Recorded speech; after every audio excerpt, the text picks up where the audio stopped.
How's it going, guys? Welcome to another episode of Feed the Beast. I did a couple things off camera that I wanted to show you. First and foremost is I moved the machines from over here to over here.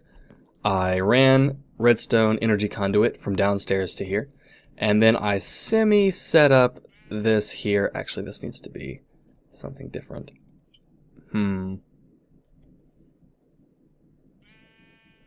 This needs to be like this.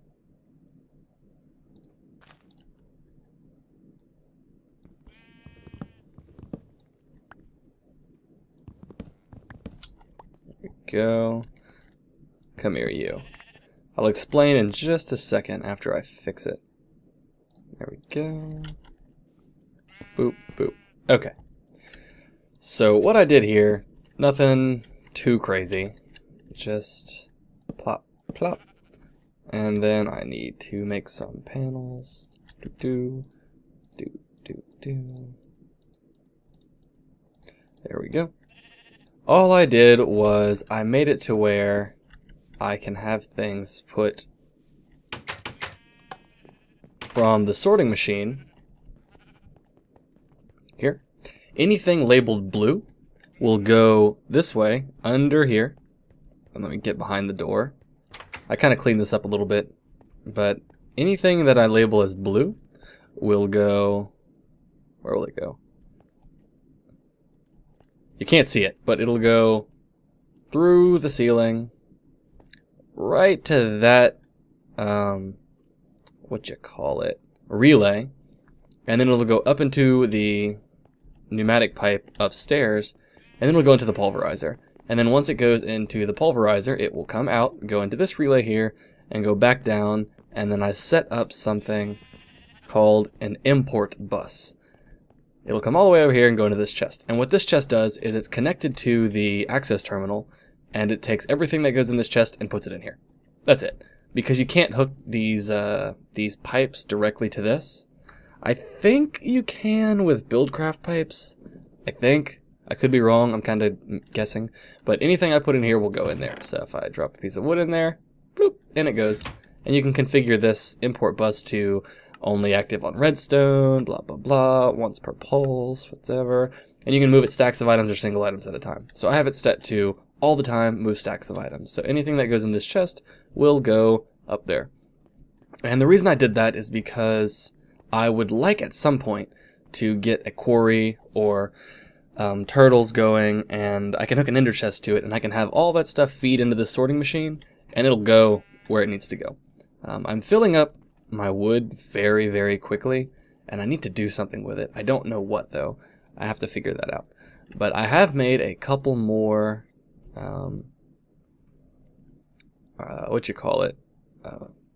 ME storage. I made an extra 4K because I went caving and I found all kinds of quartz. So I have a little bit more material to work with. Let's see, is this almost... Yeah, this is working exactly as I want it to. Made some more bread. What else did I do? I think that's about it. Organized this a little bit. Made this pretty. Ooh, it's gonna bother me. Ah, that's where I got that wood from. Spruce wood. Come here, you. But yeah, those access terminals are really sweet. There we go. And last but not least, boom. Look at that. Look how pretty that is. Let's just cover that up too. There we go. Beautiful. A little dark in here, but you can't tell because I have night vision, which night vision is amazing for recording videos. Anyone that records, you make one of these stat. With the kinetic generator and the night vision, I never run out of power because it recharges when I move, and it makes editing super easy. Because I don't have to worry about different parts of the video being different brightnesses. But that is neither here nor there. I've talked your ear off enough. Let's get right into what I wanted to get into. And that's ComputerCraft. I hadn't played with ComputerCraft aside from Turtles this series, but for anyone who watched my last series knows I like ComputerCraft a lot. It's probably my favorite mod because it's probably the most powerful mod. And what I want to do is start off easy and kind of work our way up, and I'm probably going to do that over the course of 2 or 3 episodes. And the end goal is going to be GPS locatable turtles that deposit their things into ender chests and resume mining upon receiving a command. So what that means is I'd like to find an age, a stable age, that I'm going to probably do off camera, because I'm just going to go back and forth between here and the village with wheat and just gather a bunch of pages from the guy over there. So that's kind of boring. But I'd like to get a stable age, or at least stable enough. And then I'd like to take the turtles underground and have them just mine everything out. I'll make chunk loader turtles so I won't have to worry about it. And then what I'd like to be able to do is I would like to be able to send messages. Now, the only thing, I might have to get Mistcraft portals set up, because I don't know how ComputerCraft translates messages across ages. I don't think it can, but I've already thought of that, and if it comes to, I can find Crystal, make a Mistcraft portal, and I can have essentially a relay turtle. He would be the messenger. The computer would tell him what to say. He would execute a command, take the message, go in the Mistcraft portal, shout the message out to all the computers in there, or whoever it needed to go to, and then come back and wait for a new message. And I could have one for both sides. I could have a overworld to age message turtle and an age to overworld message turtle. And that's probably not the most efficient way to do it, but that's the only way I can think to do it. But what all that's going to require is it's going to require computers, it's going to require turtles, ender chests, GPS. The GPS in ComputerCraft is something I never played with before, but essentially the way it works is a lot like real GPS. It will take, actually, any two computers, let's start here, any two computers in Minecraft for ComputerCraft can tell you their distance from one another. So if you have multiple computers, it can triangulate or quadrangulate its distance by saying, okay, if you have in three-dimensional space, you need at least 3 reference points to determine your location. So let's say I'm 2 meters from this, I'm 2 meters from that, and I'm 2 meters from this. There is only one spot in the universe that is 2 meters from all 3 of these things, and it's right here in the middle. And if I'd move here, it would be, now let's use real measurements, it would be 1, 2 meters from that, 1, 2 meters from that, and 1, 2, 3, 4 meters from that. So if there were computers here, a turtle here would be able to tell where he is, move, and then tell where he came from. So I could say, hey, you go mine, he's going to come over here, mine, mine, mine, mine, mine. He remembers where he came from. He can save this location, go back to where he came from for whatever reason, his inventory's full, dump all his stuff off, and then, using the GPS, go back to where he was and continue mining. So that's the long-term goal. I'm not as comfortable with Lua, which is the coding language the computers use, as I used to be, because I used to do it a lot more. I haven't had ComputerCraft in this world yet. So I'm going to get started. It'll be a learning experience for both of us, because I've never used the GPS, and it's going to take a lot of troubleshooting. So there'll probably be a lot of frustrating off-camera time in between these episodes, but that's okay. Let's go ahead and get started. First, the basis of ComputerCraft is stone, glass panes, and redstone. Oh, I moved all my project tables over here because it's next to the access terminal and it's super easy. So, the first thing you will need for ComputerCraft is obviously a computer. Bam. Now, there's a computer and an advanced computer. The advanced computer is the same as the computer, but it has a color monitor. I'm sorry. That's not right. The advanced monitor is color. The advanced computer is, I think, can have a color display. It's touch screen capable, I think. It's just the computer with some added features, but it's a little bit harder to build. It's made out of gold instead of stone. The computer is made stone, redstone, glass pane. Super easy. So let's go ahead and make this. Let's go ahead and make a couple. Let's go ahead and make 3. Now, to start off, you want to drop your computer down, and you'll notice there's nothing on the screen. If we go and right-click it, the computer turns on, and it's CraftOS 1.5. 1.5, I believe, is the mod version. But now if we look, it's not booted up. That's weird. Ah, there we go. You can see the computer's on by looking at it because the graphic changes a little bit. Now, the first thing we want to do is we want to where to start? This mod's really big. Let's start with this first. If you go into your Craft OS, they have a couple preset commands. All of the commands in Craft OS are Lua functions. Lua is the coding language, whereas the programs are written in Lua. So if I go and I type programs, this computer's going to tell me all the programs that it has on it. But programs, typing commands in here is not Lua. Lua you get to by opening the Lua prompt. Now, programs right now is the name of a function that does what it just did.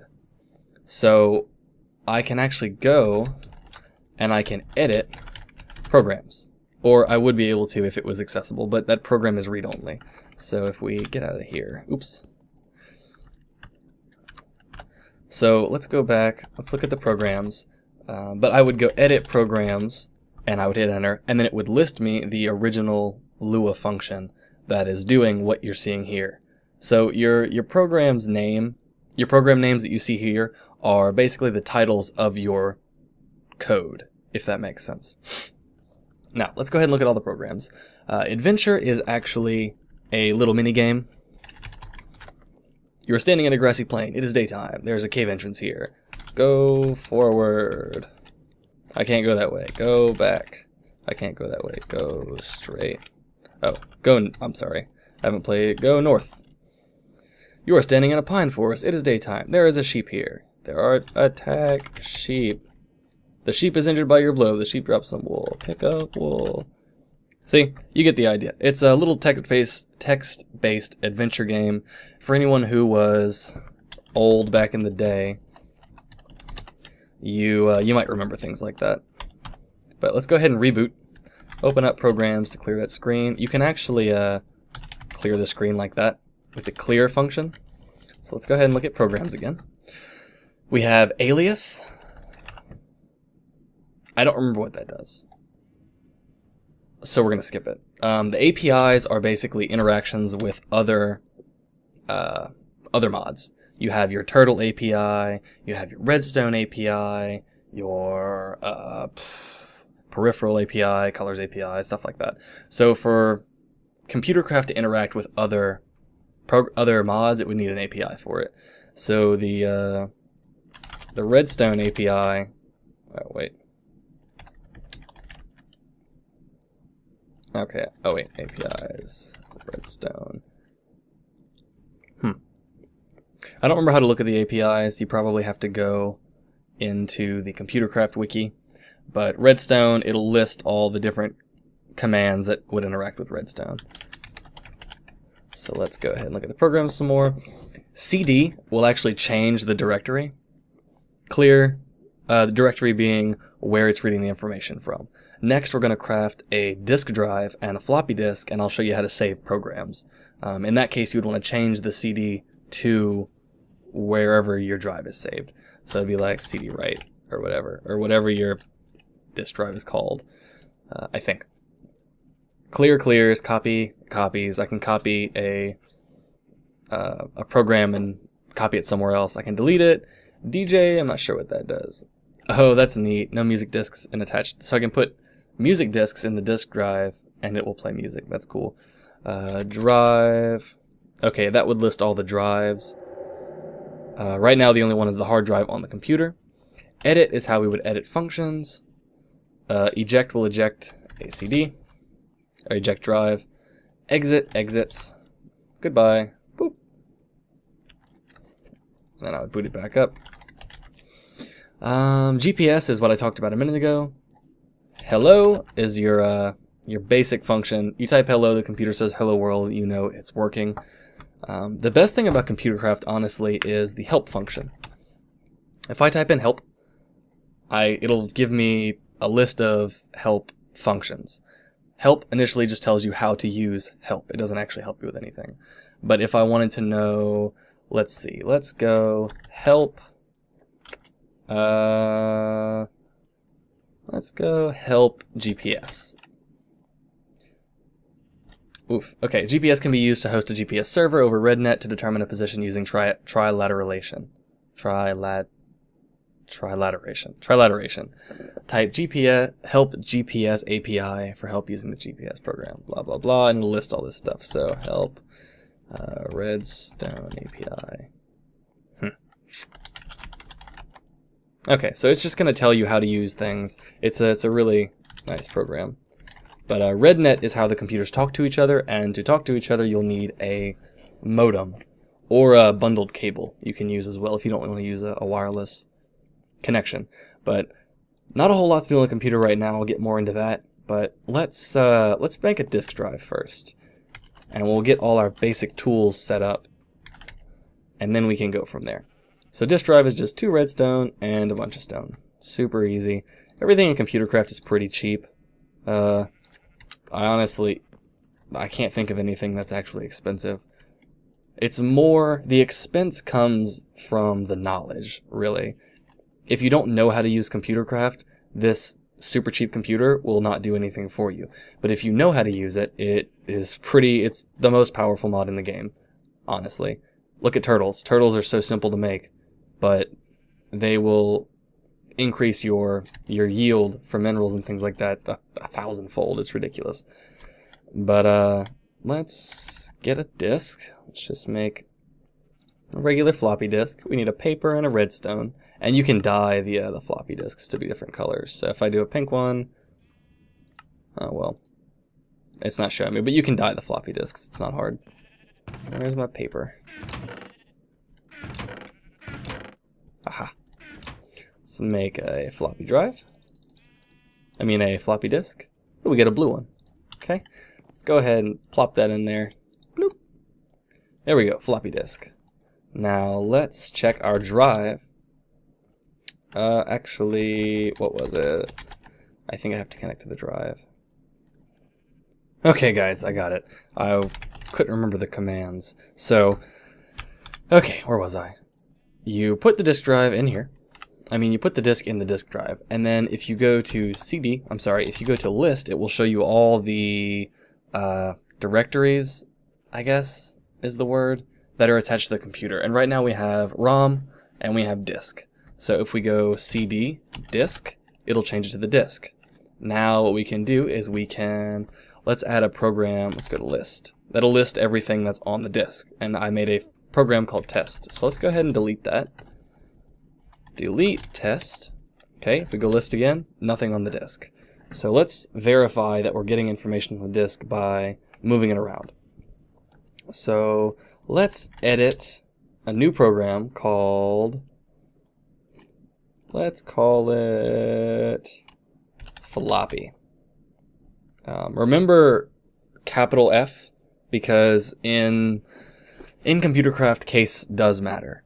This is not the same as that. They're two different functions, or two different programs, I should say. And if you don't have a program called whatever, if you say edit whatever, it will create a program called that. So by saying edit floppy, the program floppy doesn't exist, so it's going to create it. So let's go ahead and make the program floppy, and we're going to make it say, important distinction. Right now we're in Lua. You notice CraftOS is gone from the top of the screen. This is the actual coding that ComputerCraft runs off of. Lua is just a coding language like C++ or Java or whatever. It's just the language the computer speaks. So we're going to go ahead and we're going to say wait for 2 seconds, and then we're going to print it works. There we go. Just like that. Then we're going to hit Control, Save, Control, Exit. Just like that. Now if we say eject, whenever you're interacting with different drives or peripherals or things like that, they're denoted, they're identified by the side they're on in relation to the front of the computer. So if we're looking at the computer, the disk drive is on the right. So this would be the right side. It's not the computer's right, it's your right when facing the computer. So if I say eject right, bloop, it pops the disk right out. So what we're going to do now is we're going to put another computer over here. We're going to take this, and we're going to put this floppy drive next to our new computer, and we're going to put this drive in here. You can put disks in drive by shift right clicking as well. So now we're going to go list, we're going to change to the disk, and we're going to list again. Floppy, it's on the disk. And if we run our floppy program, it broke because I didn't type it correctly. Because I didn't close my quotations. There we go. Save, exit, run floppy. Attempted to call nil. Edit floppy. Wait. Is that not how you write the wait command? Oh, I'm sorry. The wait command is called sleep, not wait. So save it again, exit, floppy. Wait for 2 seconds, and boom, it works. Awesome. If we eject, now we would eject left.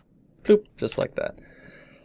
That's pretty much it for disk drives, honestly. There's not much else to say about them. They're just a good way of copying information. So let's go back to the computer. Let's go to CD. Oh, this is how you get out of the whatever shell you're in, I guess, is what you'd call it. Root. You'd move back to the root, so you'd move up from where you are. So right now we're in the disk. So if we CD that, it'll go to the root. Whereas if we CD ... it'll go up 1 step. So if I put folders in the disk, it'll move down or up respectively. So let's go back to the root. There we go. You can tell when you're at the root because there will be a, what do you call that? Alligator mouth. Why? I can't remember, whatever. Greater than sign. You know what I'm talking about. That little thing next to your question mark button. If you just see that symbol, you know you're in the root. Otherwise, it would say, oops. It would say disk and then the thing. So let's go ahead and clear. Okay. So now we're going to do another thing that disks are useful for is we're going to edit we're going to name this program called trade. And we're just going to say, this is going to say sleep for 2 seconds and then say, we're going to use the write function this time. Oops. We're going to use the write function and we're going to say trade successful. Just like that. And that's it. We're going to save it. And now if we go to programs, you will see trade is on the computer. If we go to disk and we type list, the only thing on the floppy disk is floppy. So what we're going to do is we're going to go back to the root. Oops. Back to the root. We're going to copy trade to the disk. Now if we go back to the disk and we list, the trade program has been copied to the disk. So now if I eject left, I can take this disk, or a turtle can take this disk, whatever, and we can make another floppy drive because it's just stone and redstone. There. Now our other floppy drive, we can slap this disk in here and we can go to, we'll go to the disk, list, boom, there's our trade function, our trade program. Now we can copy trade to the, what would you call that? Copy, root. That might have been the right function. Oops, programs. What's it called? Trade? Okay. CD disk copy trade ROM.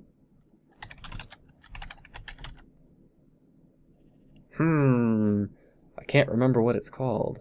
CD, let's go to CD disk, and we'll just copy trade. Destination, copy trade HDD.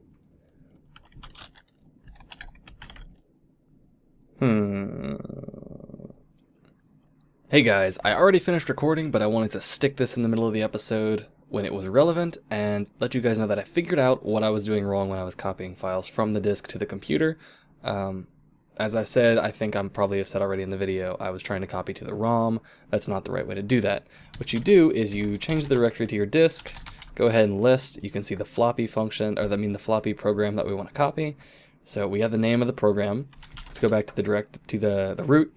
If we copy from the disk floppy, what that says, the program floppy on the directory disk, and we copy it to program named floppy, it's going to default to saving it to the root. So I wouldn't have to type like root floppy. I might be able to, but I'm not going to do that. So if I go say copy floppy that's on the disk to a new program named floppy, and I do that, and then I go look at my programs, you see the first program is the floppy program, and I can go ahead and delete that. And that's how you do that. Just wanted to inform you guys without having to wait until next episode or answer a bunch of comments about it. So, yep, back to the episode. Haha, I'm actually stupid. Remember earlier when I did list? Oops. I did list, and we saw disk and ROM. ROM stands for read-only memory, which means you can't write to it, which means I can't copy things to it. So, what I've been doing is I've been trying to write to read-only memory. So that's another thing that the disks come in handy for. So what I could do is I could have, let's go ahead and make another one. Why not? Let's go ahead and put that there. And we'll take this over. We'll make another floppy disk. There we go. A new floppy disk. And we'll say this is the computer's memory. This is the trading disk drive. So what we can do is we can copy, if we go to the disk, we can copy, sorry, let me type it out. CP is copy. We can copy, trade to the left. And now, if we go to CD disk 2, we go to if we go to list, oh, it didn't work. Well, see, I have to figure out how this works, but essentially, you would copy from one to the other and write it again. But what you can do is, if you create a program on the computer, on the hard drive itself, let's just say test. We'll just save some text in there.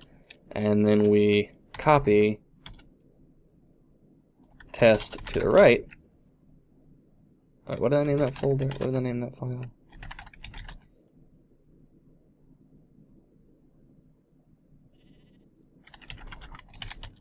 Oh, I named it trade. Why did I name it trade? Let me teach you about another function. Rename trade to test. There we go. Programs, oops.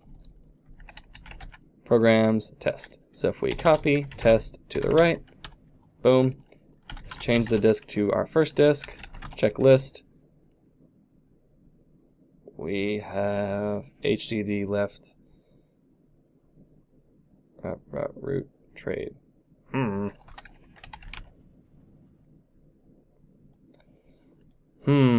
My inexperience is showing. So we're just gonna have to hold off on the disks for now. But what we can do is we can, actually, how long has this episode been going? For a while. Oh no, I took a long cut. We'll go ahead and we'll talk about RedNet a little bit. Wireless modem. The computers have the ability to speak with each other via wireless modems, which are just redstone torches and stone. Super easy stuff. Let's go ahead and make a bunch of these. Let's go ahead and make 2. Let's get rid of these floppy disks, these disk drives. I never actually use disk drives, to be honest. Slap. Slap. Okay. You shift right click to attach them to the computer. You can attach them to different sides. I can put this on the top. Bloop. And what this does is allows the computers to talk to each other. One of the cons to this system is it has a range. And for you to communicate farther than a certain range, you would actually have to set up computers that were repeaters. They would wait and listen for messages, and if they got one, they would send it along to the next computer and just kind of send it down the line. But let's go ahead and we'll go get out of this, clear all this, and we'll go help RedNet. Now, the RedNet API provides a simple computer networking model using modems. Functions in the RedNet API: rednet.open, rednet.close, rednet.isOpen, which is a question, it'll tell you if it's open or not, rednet.send, rednet.broadcast, rednet.receive. Those are the commands that you can type into Lua coding to work RedNet into your program. Open and close is on and off. So to turn on the modem on this first computer, I would do rednet.open_top, and it would turn the modem on. Rednet.close_top would turn it off. Rednet.isOpen_top would see if it was on and return true or false. Rednet.send sends receiver ID a message, so I can label the computers and get their names and send them messages. Rednet.broadcast will send all computers in the vicinity a message. And then rednet.receive with a time will wait and receive messages, and if you do rednet.receive open close paren with nothing in between them, it will just sit in rednet receive mode, which is what you use for listening and repeating computers. You write a program that runs rednet.receive with no time, and it'll sit there and wait for messages, and then you can have it, when it gets a message, blah blah blah blah blah blah blah, reboot, and then you make the first startup program rednet.receive, and it'll go from there. So let's go ahead and get started. You can go blah blah blah blah blah. Go into Lua, and you can control the computers directly from Lua. So let's exit first. Before we do that, let's go ahead and label our computer. This will be called HQ. Oops, label set HQ, because this will be our home computer. And now we will name this one label set aux, because he will be the auxiliary computer.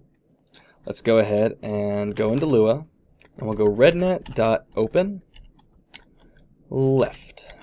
Oops, I can't spell. Left. String expected. Oh, it probably wants. I forgot. When you're in Lua, it's very specific. Left. Now you can see it's red because it's on. Now if we go over here and get into Lua, rednet.open top. There. Now they're both open.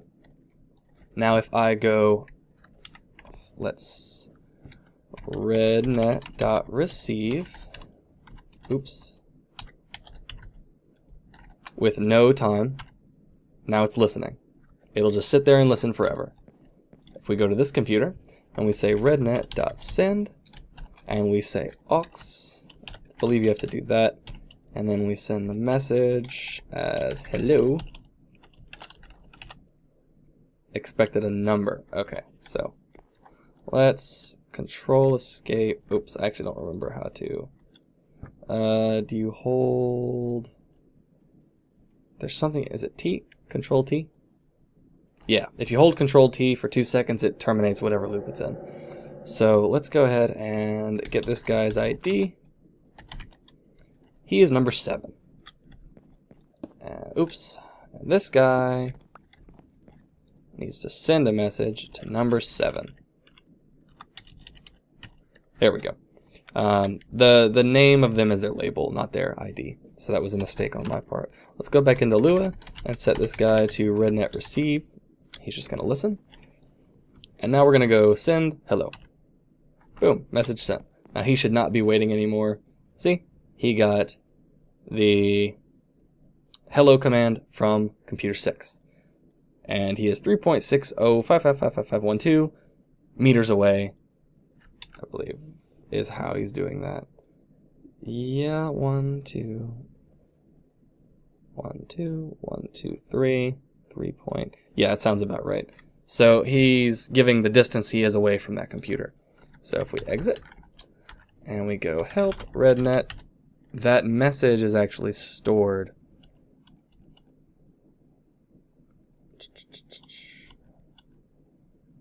I believe you can, I can't remember how, but I believe you can save the messages. Lua rednet. No, I can't remember how, but there was a way you could save the message to variables, and variables are essentially how you save things. So if I wanted him to pass on a message to, let's say this is a computer, pretend, oh look, here's a computer. Let's say I want this guy to send a message to this guy and this guy to send a message to this guy. I would have him send the message. He would be waiting to receive a message, and when he does, he would save it to a variable, and I could name that variable message. We'll just say message is whatever.